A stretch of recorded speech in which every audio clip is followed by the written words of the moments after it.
Les postos, on se retrouve pour une nouvelle vidéo. Comme vous le savez maintenant, il y a un peu plus de 2 semaines, le Paris Saint-Germain a débuté sa nouvelle saison 2021-2022 en perdant le trophée des champions, mais en gagnant le premier match de la saison face à 3 difficilement. Et du côté de la direction parisienne, cette défaite en trophée des champions a été quand même mal vécue et mal perçue et reste en travers de la gorge de certains à Doha. Mais en tout cas, les postos, le principal cette saison, c'est de remporter les compétitions, toutes les compétitions que le Paris Saint-Germain va avoir devant elle, la Ligue des Champions, la Coupe de France, la Ligue 1, mais surtout la Ligue des Champions, les postos. Et comme vous le savez, avec le mercato qui a eu lieu cet été XXL, en plus des joueurs que tu avais déjà, Maurizio Pochettino n'aura pas le droit à l'erreur et n'aura plus aucune excuse. En plus, vous le savez, en plus de ce mercato, les postes ont été doublés et il y a beaucoup de densité, que ce soit déjà au niveau des gardiens de but.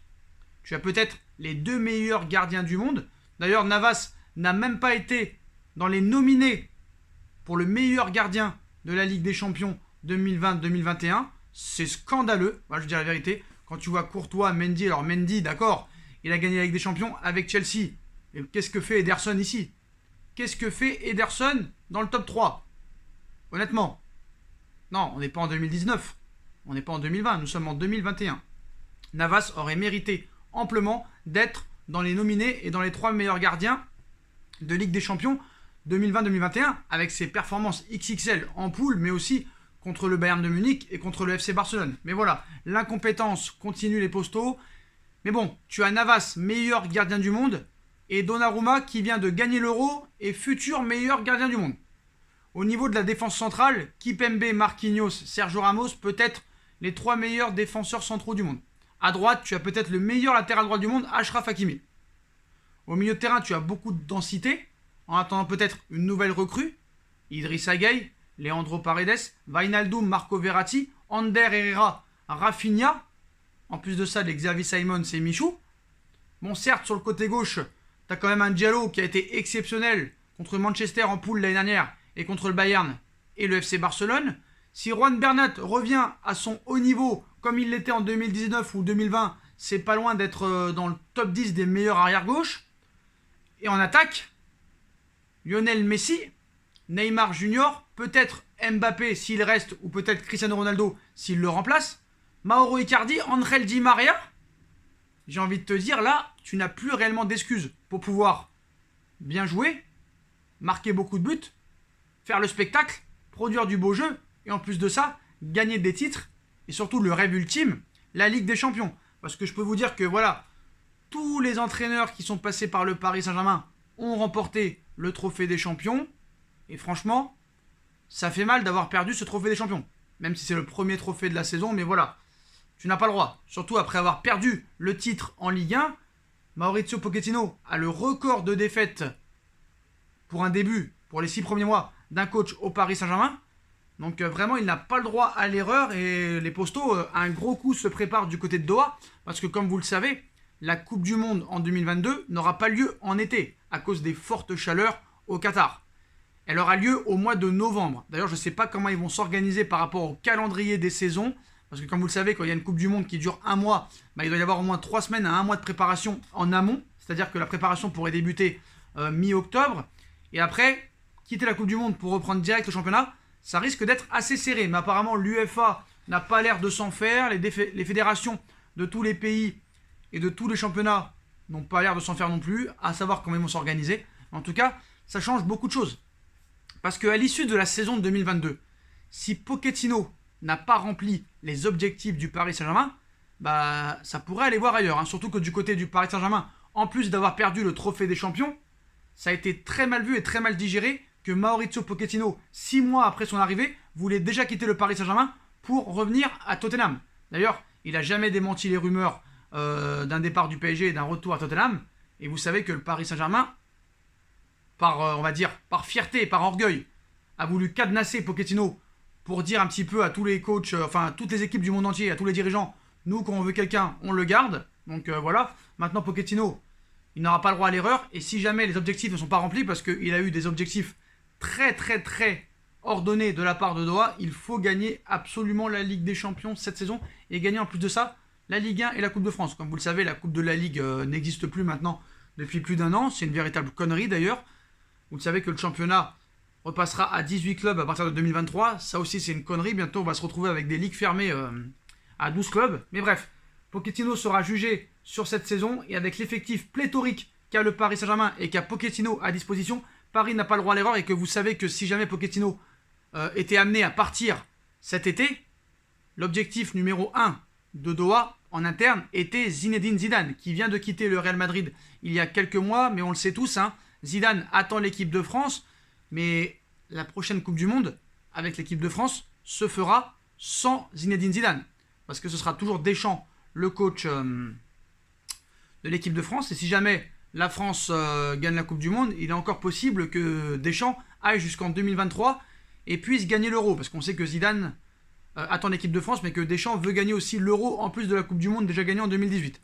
Donc seulement 6 mois après la nomination au poste d'entraîneur de Mauricio Pochettino au poste d'entraîneur, les rumeurs ont fait naturellement leur apparition en cette période de mercato, hein, la dernière vogue, l'arrivée de Zidane en cas d'échec l'année prochaine de Mauricio Pochettino est toujours dans les petits papiers du Paris Saint-Germain. Comme vous le savez, Zinedine Zidane en 2011 avait été l'ambassadeur pour la candidature du Qatar pour la Coupe du Monde 2022 et a de très bonnes relations avec les dirigeants ainsi que les hauts lieux et les hautes sphères du Paris Saint-Germain. Donc, selon certaines informations du côté de l'Angleterre, l'agent de Zinedine Zidane, Alain Migliaccio, aurait poussé réellement cet été pour une arrivée de Zinedine Zidane au Paris Saint-Germain. L'agent du joueur nous avait dit qu'il dispose d'une oreille très attentive à Doha et le célèbre agent du joueur est un farouche défenseur d'une arrivée de Zidane à Paris. Depuis 1 an, les contacts réguliers témoignent de sa motivation et c'est une nouvelle fois lui qui fait l'intermédiaire avec les dirigeants qataris ces dernières semaines. Ces derniers mois, qui ont fait l'intermédiaire. Donc l'entraîneur français n'exclut pas une étape au Paris Saint-Germain dans son parcours. D'ailleurs, pour ceux qui disent Zidane ne viendra jamais au Paris Saint-Germain étant marseillais, je continue à dire que dans une interview de Zinedine Zidane en 2015 qui est disponible sur YouTube au CFC, il avait dit certes, ce serait très compliqué, mais qui ne s'interdit rien dans sa carrière d'entraîneur. Il ne s'interdit rien. Donc il n'a pas dit jamais. Et voilà, de l'eau ont coulé sous les ponts. Et ce qu'il faut savoir, c'est que Zinedine Zidane a aucun compte à rendre à l'Olympique de Marseille. Zidane n'a jamais joué à Marseille. Zidane n'a jamais entraîné à Marseille.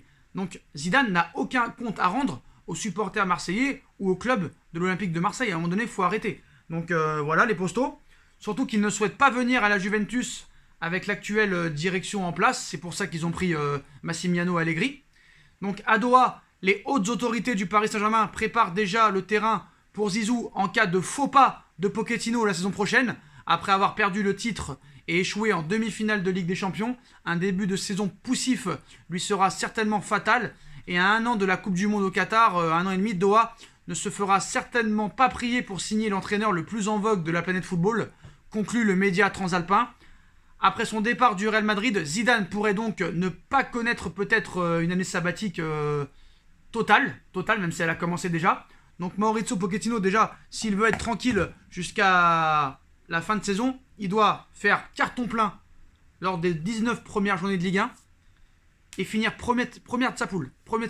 Et il n'a pas droit à l'erreur. Avec cet effectif-là, Pochettino doit gagner la Ligue des Champions. C'est simple, c'est clair, c'est net et c'est précis. Parce que Doha ne fera aucun cadeau, surtout après ce qui s'est passé avec les rumeurs d'un retour à Tottenham. Ça, je peux vous dire la vérité. Et surtout avec les investissements qui ont été faits à chaque poste. Et en plus, ça risque de ne pas se terminer les postos. Mais il risque de s'en passer d'ici la fin de la saison. Surtout que le mercato n'est toujours pas terminé. Mais voilà, Pochettino n'a pas le droit à l'erreur. Il a l'œil du cyclone à Doha derrière. Et voilà, on sait que si tu arrives à faire venir Zidane, on sait que Ronaldo, il est toujours dans les petits papiers. Neymar, Messi et toutes les stars qui sont autour. En plus, Zinedine Zidane pourrait retrouver dans 1 an, je dis bien dans 1 an ou peut-être dans moins d'1 an, un Keylor Navas, un Angel Di Maria, un Cristiano Ronaldo potentiellement, un Léo Messi.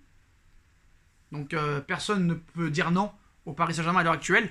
Donc c'est pas une vidéo pour mettre la pression sur Mauricio Pochettino. Moi je souhaite que Mauricio Pochettino emmène le Paris Saint-Germain au plus haut, amène le Paris Saint-Germain à la Ligue des Champions.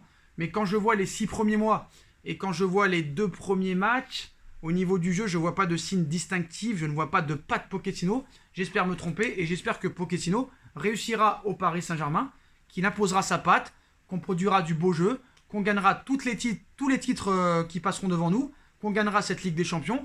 Et voilà, ça voudra dire que Paris a tout réussi et qu'il n'y aura pas de problème. Par contre, si Pochettino n'arrive pas à atteindre les objectifs réclamés par le Paris Saint-Germain, il y a de grandes chances qu'il aille voir ailleurs à la fin de saison et que le Paris Saint-Germain et Doha prennent Zinedine Zidane l'été prochain à quelques mois de la Coupe du Monde au Qatar. Les postos, dites-moi en commentaire ce que vous en pensez. Je compte sur vous pour bombarder la barre de like. On like, on partage, on commente, on s'abonne. On active la petite cloche pour être tenu au courant des vidéos qui vont sortir. On me rejoint sur mes réseaux sociaux. La cagnotte PayPal est toujours disponible en lien en description si vous voulez faire évoluer la chaîne. Et on se retrouve très vite pour une nouvelle vidéo les postos. Tchuss.